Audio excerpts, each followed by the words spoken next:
Assalamualaikum warahmatullahi wabarakatuh. Halo sahabat semua, jumpa lagi di Nusaka Talk Show. Masih bersama saya Supriyatna dan rekan saya Pak Eko Sutisna Eskom. Kali ini kita akan kedatangan bintang tamu. Siapa Pak Eko bintang tamu hari ini? Bintang tamu kita itu hari ini yang sangat fenomenal di jagat perdunia kerjaan. Tentunya orang ini sangat berpengaruh di Nusaka ini. Siapa lagi kalau bukan BKK kita, Ivan siapa Pak? Iskakul. Agak susah ini orang namanya. Iman. Jadi nanti kita sedikit menanyakan juga tentang asal muasal namanya ya. Kita panggilnya agak susah juga, ya. Pak. Oke, kita panggil saja Pak Ivan Iskakul Iman. Silakan.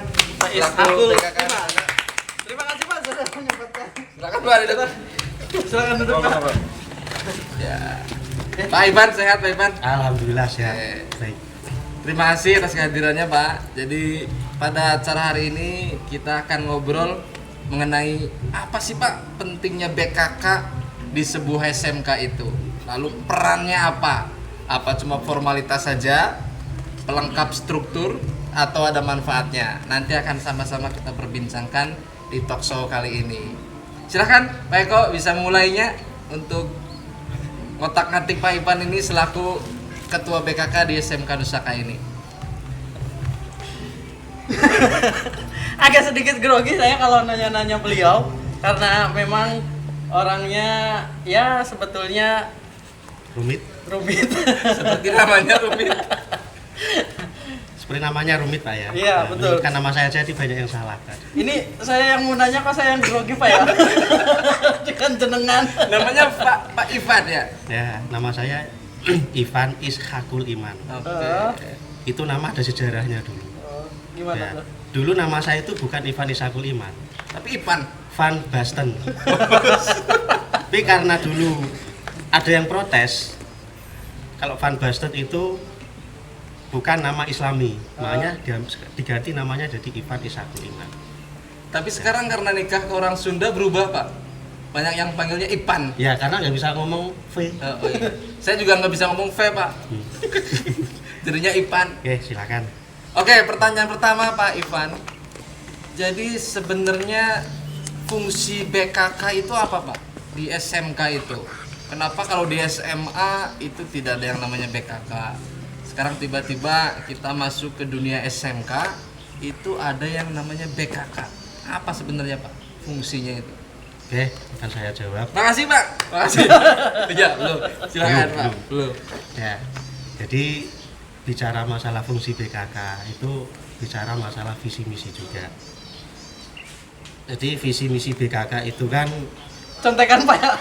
menjadi Bukan. penyalur tamatan serta menjembatani antara pencari kerja dengan pemberi kerja untuk menyiapkan dan mendapatkan sumber daya manusia yang baik. Ya. Untuk misinya yaitu meningkatkan kerjasama dengan industri dan hal rekrutmen tenaga kerja maupun kerjasama secara kontinu yang bermanfaat bagi kedua belah pihak. Ya, itu fungsi BKK. Adapun BKK sendiri itu kan di bawah naungan Disprenaker. Jadi BKK itu resmi, ya tidak asal yang penting ada BKK. Kenapa di SMA nggak ada BKK? Karena SMA sendiri itu kan arahnya bukan ke industri, tapi lebih ke akademisi atau anak lulus SMA itu rata-rata larinya ke perguruan tinggi. Berarti intinya BKK itu yang menyalurkan tenaga kerja Ya. lulusan SMK. Ya, Oh, lebih oke. ke SMK. Kenapa SMA itu nggak ada ya? Ya. Dan BKK ini ada sejarahnya. Dulu SMK pertama berdiri atau dulu sering disebut STM kalau untuk yang otomotif itu belum ada BKK-nya. Kenapa sekarang ada BKK? Yang pertama itu tujuannya untuk meringankan pekerjaan Disprenaker itu sendiri.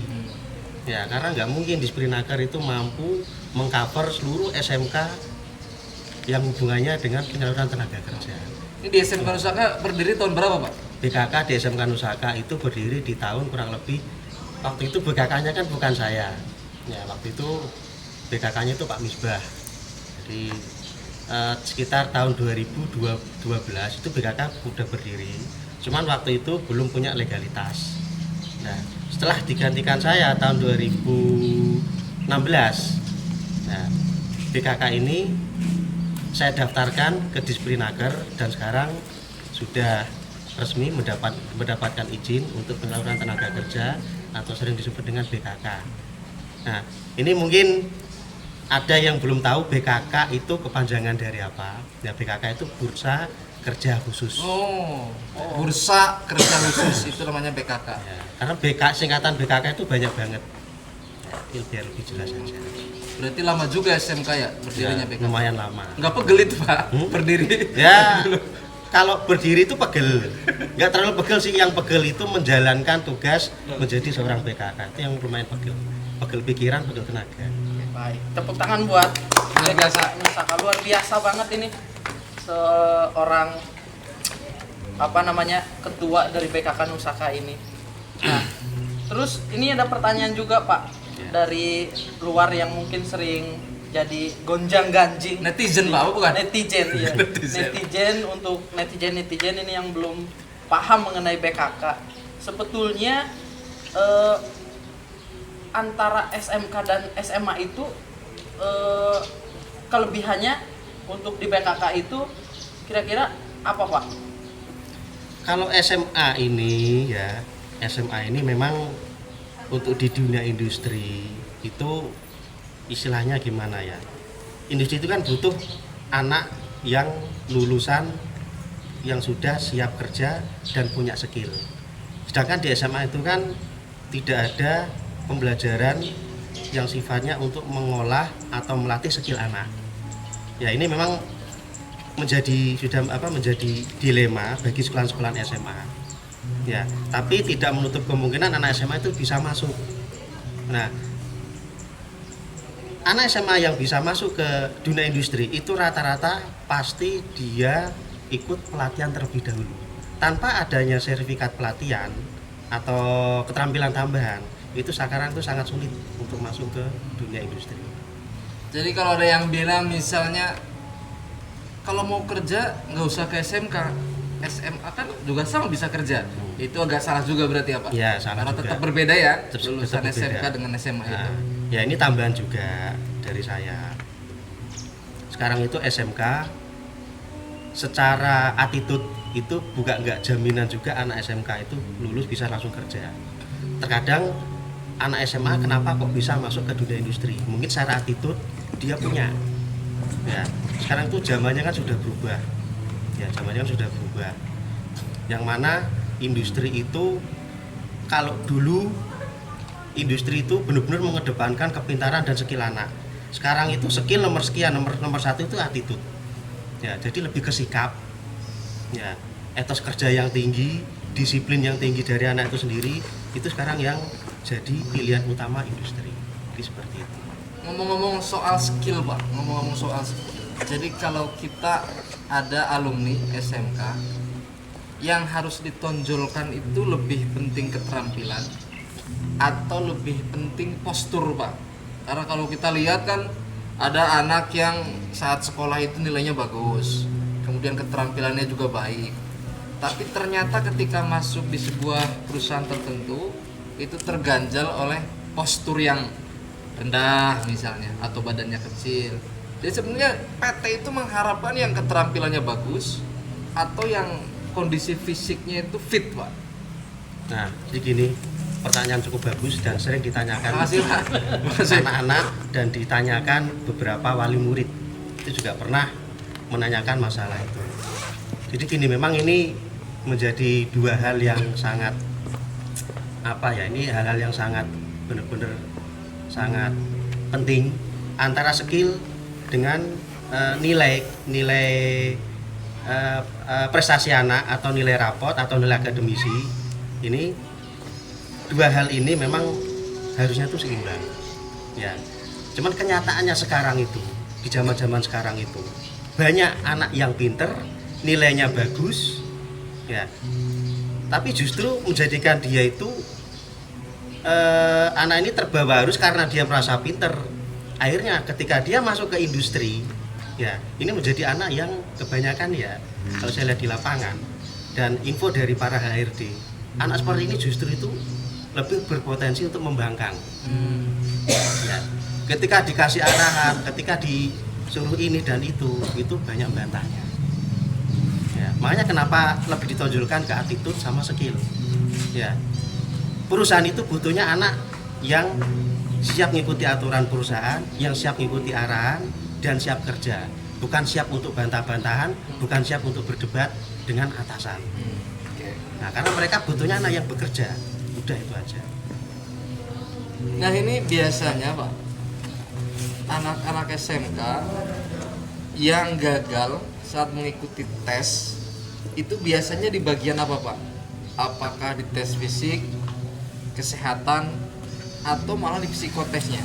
Artinya biar teman-teman yang saat ini lulus SMK dimanapun itu bisa mempersiapkan bahwa poin ini tuh yang paling sulit ketika kita mengikuti sebuah tes di perusahaan.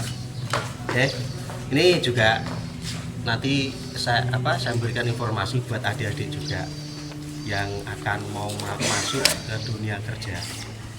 Nah, ini sedikit bukan bocoran ya, memang ini berdasarkan dari pengalaman teman-teman di lapangan, berdasarkan pengalaman saya kan sering mendampingi anak-anak ketika tes, dan saya juga sering sharing dengan para manajer, para HRD. Yang paling penting untuk pembekalan tes anak ini, yang pertama, anak kenapa bisa nggak lolos tes, misal psikotes, terus tes teori, tes fisik, dan lain sebagainya. Untuk anak pemula, biasanya itu anak ini bisa karena yang pertama itu karena anak ini kaget. Ya, kaget. Mentalnya memang kurang, jadi anak ini gampang down. Yang aslinya anak ini bisa. Ya, saya itu pernah ada beberapa anak di sekolah, dia itu keterampilannya itu bagus. Ya, nilainya bagus, keterampilannya bagus, attitude-nya juga bagus. Tapi karena anak ini mungkin belum pernah dapat pembekalan dari BKK atau guru BK dan lain sebagainya. Jadi anak ini ketika ikut tes, jadi di luar ekspektasi anak itu, dikiranya soalnya itu seperti ternyata tidak. Maka inilah perlunya kehadiran BKK. BKK jangan hanya membuka loker, membuka pendaftaran. BKK juga harus membimbing atau membuat kegiatan program semacam prakerja. Nah, ini sangat penting. Dan pesan saya buat anak-anak ketika mengikuti tes, ya banyak-banyaklah belajar. Ya, kan sekarang tuh banyak referensi tentang tes di YouTube, di Google, dan lain sebagainya. Bisa nanya ke alumni. Sebenarnya banyak cara biar anak ini bisa lolos tes. Banyak cara. Intinya belajar dan belajar. Oke, luar biasa sekali. Kemudian, monggo, baik kok. Lapar. Oke, gini Pak. Lapar. Jadi lulusan SMK itu, ya kita tidak menyebutkan SMK mana, tapi hampir di semua SMK itu pasti ada lulusan atau alumni yang menganggur Pak. Ya. Entah itu di SMK yang sedang berkembang atau di SMK yang sudah maju, pasti banyak lulusan yang menganggur. Nah, kira-kira faktor anak ini menganggur Pak, apakah kesalahan BKK atau kesalahan anak, atau memang peluang kerja yang sedikit Pak? Kira-kira apa itu penyebabnya? Di permasalahan yang Bapak tanyakan tadi itu memang kompleks. Jawaban itu sangat kompleks. Bisa BKK-nya, bisa anaknya, bisa dunia industrinya. Dan tiga-tiganya ini memang kebanyakan itu bisa jadi sumber masalah. Bisa BKK-nya, karena BKK-nya itu tadi sudah saya sampaikan, BKK tidak memberi pengarahan, tidak memberi pembekalan dan lain sebagainya. Bisa anaknya sendiri, anak ini memang biasanya itu rata-rata kerjanya itu pilih-pilih. Ya, pilih-pilih. Sekarang ini banyak anak rata-rata itu, terutama khususnya di Brebes. Brebes itu anak-anak itu pikirannya itu rata-rata dia itu pengen selalu arahnya ke barat. Jakarta Pak. Ya, Jakarta, Karawang, Cikarang. Nah, logikanya saja, industri itu ada berapa ratus sih? Ya, sedangkan lulusan tiap tahun itu ada berapa ribuan. Nah, jadi nggak mungkin anak ketampung semuanya. Nah, ini dipermasalahan di dunia kerjanya. Tidak mungkin bisa menampung semuanya. Ya, jadi solusinya apa? Jadi solusinya itu anak-anak harusnya itu mulai membuka pikiran mereka bahwa bekerja itu tidak harus ke daerah barat. Banyak banget industri. Ya, kalau kita bicara masalah gaji berapa, gaji itu sangat relatif. Ya, gaji UMR itu perhitungannya menyesuaikan dengan biaya hidup di masing-masing daerah. Makanya ini saya sarankan anak-anak untuk tidak pilih-pilih kerja atau pilih-pilih tempat lokasi kerja. Dan yang terakhir itu masalah tadi apa ya tadi ya? Yang satunya ya. Faktor anak. Faktor anak. Jadi faktor anak sendiri ya. Anak ini kan macam-macam. Ya. Ada yang tinggi badannya kurang, ada yang fisiknya kurang bagus, itu juga sangat berpengaruh. Nah, tidak semuanya perusahaan itu bisa menerima kondisi anak, tidak. Tapi bukan berarti tidak ada. Ya, ada perusahaan yang juga bisa menerima anak dengan kondisi fisik mungkin yang tinggi badannya kurang. Itu juga banyak. Jadi sebenarnya tidak ada alasannya untuk tidak bekerja. Bahkan BKK Nusaka itu berani menjamin 95% anak bisa bekerja dalam kondisi apapun. Ya, yang penting itu tadi, jangan sampai pilih-pilih pekerjaan, jangan sampai.